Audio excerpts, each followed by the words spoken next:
ભૈરવપરા વિસ્તારમાં માનનીય શ્રી પ્રેમસુખ ડેલુ સાહેબના જણાવ્યા મુજબ અને માર્ગદર્શન મુજબ લગાવવામાં આવેલા સીસીટીવી કેમેરા અસામાજિક તત્વો દ્વારા તોડી નખાયાનું જણાવી વિડીયો વાયરલ કરવામાં આવ્યા.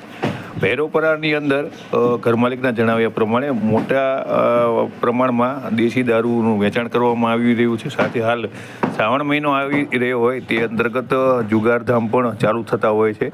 ત્યારે થોડા સમય પહેલાં ઘરમાલિકને અણબનાવ બન્યો હતો. તેના કારણે તેમના દ્વારા માનનીય શ્રી પ્રેમસુખ ડેલુ સાહેબને લેખિત મૌખિક રજૂઆત કરી હતી.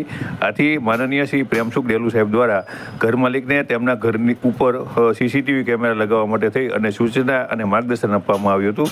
આથી તેમના માર્ગદર્શન અને સૂચનાને અનુસરી ઘરમાલિક દ્વારા ઘર ઉપર સીસીટીવી કેમેરા લગાવવામાં આવ્યા હતા. પરંતુ આજે વહેલી સવારના તેઓ જ્યારે ઘરે પહોંચ્યા ત્યારે તેમને જાણવા મળ્યું હતું કે આ સીસીટીવી કેમેરા કોઈ અસામાજિક તત્વો